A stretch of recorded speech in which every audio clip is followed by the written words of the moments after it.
गांव की एक खूबसूरत नवयुवती अपने 3 साल की बच्चे को चिड़ियाघर घुमा रही थी। वहीं 5-7 कॉलेज की लड़की उसे बार बार देखते हुए आपस में कुछ बातें कर रही थी। वो उस खूबसूरत अकेली देहाती युवती के पीछे हो लिए। युवती अपने बच्चे को कभी गोद में तो कभी उंगली पकड़े उसे बारी बारी से जानवरों को दिखा रही थी। पीछे लगे आवारा लड़कों से बिल्कुल बेखबर चलती या 9 से 12 फिल्मी गाने गाते उसे कट मारकर 18 करते हुए आगे निकल गई। युवती ने उन पर ध्यान नहीं दिया। वो हिरन के बाड़े के पास अपने बच्चों को उन्हें दिखा रही थी। बच्चा चहकता हुआ उन्हें देख रहा था। आवारा लड़की उस युवती को घूर रही थी। वो लड़की बगल में ही शेर के बाड़े के पास जोर से देखकर फप्तियां कस रही थी। उनमें से एक लड़का पूरे जोश में था। बाड़े के ऊपर लगे ग्रिल पर बैठा भद्दे गाना गा रहा था।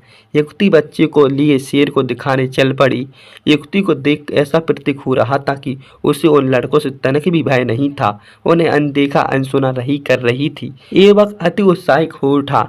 तभी ठहाके लगा रही थी। युवती बाड़े के पास पहुंच चुकी। तभी बाड़े के ऊपर चढ़ा लड़का लड़खड़ाते हुए बाड़े के अंदर गिर पड़ा। लोगों की होश फक्ता हो गई। बाड़े से दूर बैठा शेर उठ चुका था। उसने गुर्राते हुए कदम धीरे धीरे लड़की की तरफ बढ़ा दिए। उसके दोस्त असहाय होकर खड़े थे और सिर्फ चिल्ला रहे थे। भागता हुआ एक गार्ड आकर शेर को आवाज देकर जाने को कह रहा था।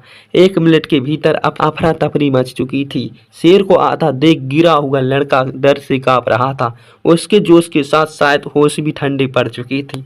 माँ माँ बचाओ आवाज सुनकर लगातार तेज हो रही थी और शेर की चाल भी। तभी उस देहाती युवती ने अपने बदन से 5.5 मीटर लंबी साड़ी उतार बाड़े में लटका दिया। बाड़े में गिरी लड़की ने तुरंत उस साड़ी को सिरा मजबूती से पकड़ लिया। फिर लोगों की मदद से उसे निकाल लिया गया। गार्ड युवक को संभालता हुआ बोल पड़ा, पहले तुम्हारी माँ ने जन्म दिया था, आज इस युवती ने तुम्हें दोबारा जन्म दिया है। सिर्फ ब्लाउज और पेटीकोट में खड़ी वो अर्धनंग युवती अब उन लड़कों को उसकी माँ नजर आ रही थी। अतः हो सके किसी भी बेजाय सताओ नहीं, पता नहीं हुआ कब तुम्हारे लिए देवदूत बनकर खड़ा हो जाए। स्त्रियों को हमेशा सम्मान करो। थैंक यू दोस्तों। वीडियो कैसी लगी? वीडियो अच्छी लगी हो तो लाइक कीजिए, चैनल को सब्सक्राइब कीजिए।